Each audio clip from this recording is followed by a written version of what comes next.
مرتبہ فاروق اعظم کا ہے۔ اسی طرح آپ نے سنا ہوگا حضرت سیدنا ابو ہریرہ رضی اللہ تعالیٰ عنہ کی بات کہ حضرت ابو ہریرہ امام علی مقام سے ایک ملاقات میں اپنے امامے کے شملے سے حضرت امام حسین کے تلووں کی مٹی صاف کرتے ہیں اور آپ کے جوتیاں سیدھی کرتے ہیں۔ کون؟ حضرت ابو ہریرہ۔ عمر میں بڑا فرق ہے، ابو ہریرہ کی داڑھی سفید ہو چکی ہے، امام علی مقام کی داڑھی کالی ہے۔ یہ ساری چیزیں کبھی آپ محسوس کرتے، کبھی سوچا آپ نے کہ یہ لوگوں نے محبت کی اور ہم پر قیامت تک اہل بیت کی محبت فرض ہے؟ امام شافعی کہتے ہیں، جس کو جد المختار میں امام اہل سنت نے لکھا، یا اہل البیت رسول اللہ حبکم فرض من اللہ فی القرآن انزلہ یکفیکم من عظیم الفخر انکم من لم یصلی علیکم لا صلاۃ لہ، کہ اے رسول اللہ کی اہل بیت، تم لوگوں کی محبت کو اللہ نے قرآن میں ہم پہ فرض کیا ہے، یعنی قرآن میں فرض کر دی گئی ہے محبت اہل بیت، اور فرمایا کیا یہ فخر تمہارے لیے کافی نہیں ہے کہ اس وقت تک کہ ہماری نمازیں مکمل نہیں ہوتی جب تک ہم اہل بیت پہ درود نہیں پڑھ لیتے؟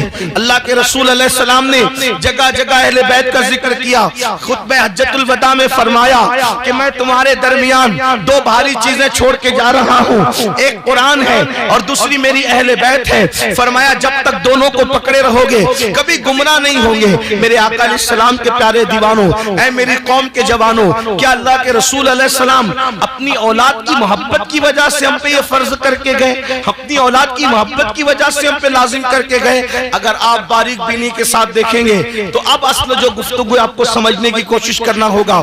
میں اپنے سب بھائیوں سے گزارش کرنا چاہتا ہوں، آپ لوگ مجھ سے بہت محبت کرتے ہیں، میں آپ کی محبت کی قدر کرتا ہوں، لیکن اگر آپ چپ رہ کر خاموش رہ کر آنے والی گفتگو سنیں گے تو مجھے زیادہ خوشی ہوگی۔ اب آپ توجہ کرنا، ماؤں اور بہنوں کی بھی توجہ چاہتا ہوں۔ دیکھو ہر باپ چاہتا ہے کہ اولاد سے میں محبت کرتا ہوں، میری اولاد سے دوسرے ہی محبت کرے، لیکن اللہ کے رسول علیہ السلام نے اپنی اولاد کی محبت کو صرف اولاد ہونے کی وجہ سے لازم نہیں قرار دیا، بلکہ میرے آقا نے اس کو عبادت کے درجے میں رکھا، اللہ کے رسول نے اس کو عبادت کے درجے میں رکھا، بلکہ یہاں تک فرمایا، ترمذی شریف کی حدیث سے یہاں تک بات ثابت ہوتی ہے کہ جن لوگوں کے دل میں اہل بیت کی محبت ہوگی، اللہ کے رسول جنت کے جس درجے میں ہوں گے، رسول اللہ کی اہل بیت سے محبت کرنے والے اسی درجے میں رہیں گے۔ سبحان اللہ، جس درجے میں رسول اللہ ہے اسی درجے میں اہل بیت سے محبت کرنے والے۔ یہ محبت اہل بیت کا اتنا صلہ کیوں؟ ابن مسعود کا قول ہے، عبداللہ ابن مسعود فرماتے ہیں اللہ اکبر، کہ اہل بیت کی ایک دن کی محبت ایک سال کی عبادت سے بہتر ہے۔ امام المتکلمین علامہ نقی علی خان اپنی کتاب میں شفا کے حوالے سے لکھتے ہیں کہ کوئی اہل بیت کو آتا دیکھ کر، حدیث پاک اللہ کے رسول نے فرمایا کہ کوئی میری اولاد کو آتا دیکھ کر کھڑا نہ ہو تو اللہ اس کو لا علاج بیماری میں مبتلا کر دے گا۔ یعنی اہل بیت کے معاملے میں اس قدر تاکید ہے، وہ آئے تو کھڑے ہو جاؤ، اگر نہیں کھڑے ہوئے تو تم لا علاج بیماری میں مبتلا ہو جاؤ گے۔ قاضی شہاب الدین دولت آبادی جو مخدوم اشرف جہانگیر سمنانی کے خلیفہ اور شاگرد ہیں، وہ حدیث پاک اپنی کتاب تفسیر میں لکھتے ہیں کہ تمہارے درمیان کوئی بھی آئے، تمہاری مرضی کھڑے رہو یا بیٹھے رہو، لیکن جب رسول اللہ کی اولاد آیا کرے تو تم اٹھ کر کے کھڑے ہو جایا کرو، کیونکہ اللہ کے رسول نے فرمایا ان کو پیچھے کر کے تم آگے نہ جانا، ان کو پیچھے کر کے تم آگے نہ جانا۔ جو میری اولاد کو، میری اہل بیت کو پیچھے کر کے آگے جائے گا، قیامت کے دن جب وہ آئے گا تو اس کی پیشانی پہ لکھا ہوگا یہ اللہ کی رحمت سے محروم کر دیا گیا ہے، اور اس کا چہرہ سیاہ کر دیا جائے گا۔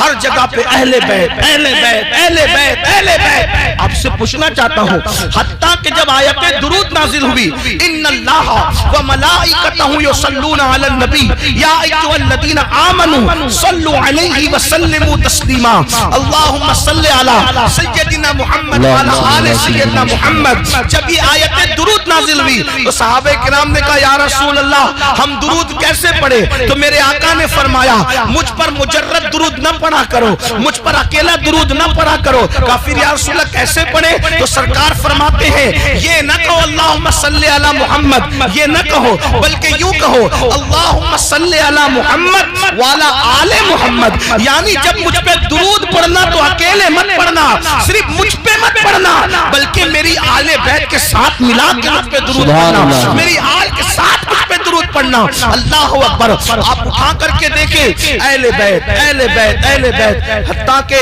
یہ آیت مبارکہ جب نازل ہوئی اللہ تبارک و تعالی قرآن مقدس میں ارشاد فرماتا ہے وَقِفُوهُمْ إِنَّهُمْ مَسْئُولُونَ، کہ ان کو روکا جائے گا، سوال کیا جائے گا۔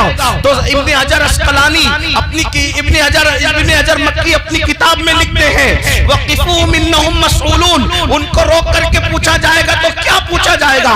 ابن حجر اس کی تفسیر کرتے ہوئے بیان کرتے ہیں اللہ اکبر کہ جب نماز روزے حج زکات کے سارے حساب ہو جائیں گے تو پھر روکا جائے گا جنت میں جانے سے پہلے کہ تم نے رسول اللہ کی اہل بیت سے محبت کی تھی، ان کا حق ادا کیا تھا یا نہیں کیا تھا؟ یہ سوال آخری میں تم سب سے کیا جائے گا۔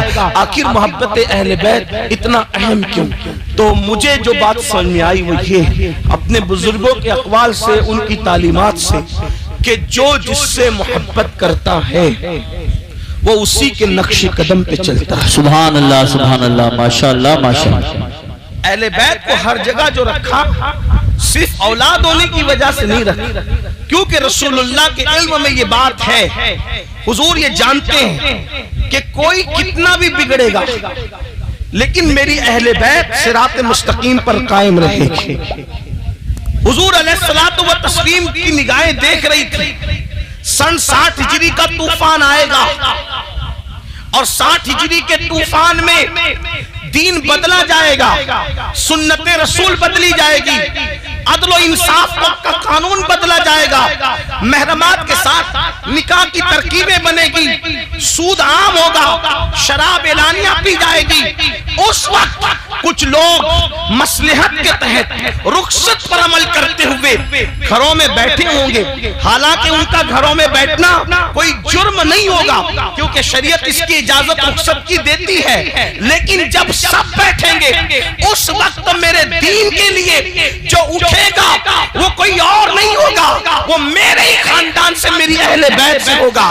اس کے بعد آپ دیکھیں جب ہندوستان کفرستان بنا ہوگا اس وقت 90 لاکھ کو کلمہ پڑھانے والا کسی اور خاندان سے نہیں ہوگا، وہ خاندان اہل بیت سے ہوگا۔ جب دین مردہ ہو رہا ہوگا تو دین کو زندہ کرنے والا بغداد میں جو اٹھ کے کھڑا ہوگا وہ کسی اور کے خاندان کا نہیں ہوگا، وہ بھی اہل بیت کے خاندان کا، جسے دنیا عبد القادر جیلانی غوث اعظم کے نام سے یاد کرے گی۔ اسی طریقے سے اللہ اکبر 14 سال کی عمر میں اللہ کے دین کے لیے شہید ہونے والا کسی اور کے خاندان کا نہیں، مسعود سالار غازی اہل بیت کے خاندان کا ہوگا۔ اسی طریقے سے کفرستان کے اندر صابر کلیر کی شکل میں دین کا پرچم لہرانے والا اہل بیت کے خاندان سے ہوگا۔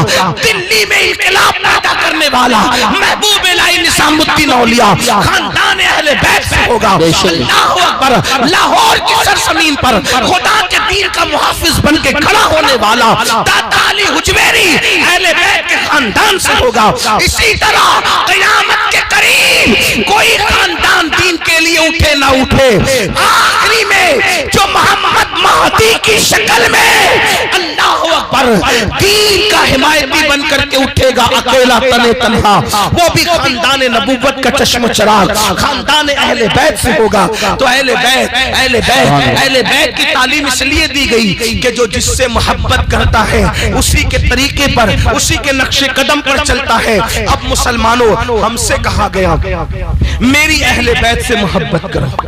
اب جب دل میں محبت کسی کی بھی پیدا ہو، کسی کی بھی محبت کسی کی بھی پیدا ہوتی ہے تو آدمی بولنے میں اس کی نقل کرتا ہے، چلنے میں اس کی نقل کرتا ہے، کردار میں اس کی نقل کرتا ہے، کھانے پینے میں اس کی نقل کرتا ہے، گفتار میں اس کی نقل کرتا ہے، یہ سب کچھ چیزیں ہوتی ہے۔ رسول اللہ محبت اہل بیت اس لیے ہمارے دلوں کے اندر پیدا کرنا چاہتے ہیں کہ لوگوں تمہیں پتہ ہونا چاہیے کہ پہلے دن سے لے کر آخری دن تک ہر دن میری اہل بیت تمہارے دین کی حفاظت کرتی نظر آ رہی ہے۔ جب تم ان سے محبت کرو گے تو تم دین کے مخالف نہیں جاؤ گے، بلکہ تم بھی دین کے حمایتی بنو گے، تم بھی دین کے حامی بنو گے۔ لیکن شومی قسمت کہ آج اہل بیت کی محبت یا رسول اللہ کی محبت یا اولیاء کی محبت، اس کا مفہوم ہی لوگوں نے بدل دیا۔ محبت اہل بیت کا مطلب کیا؟ شربت، کھچڑا، نیاز،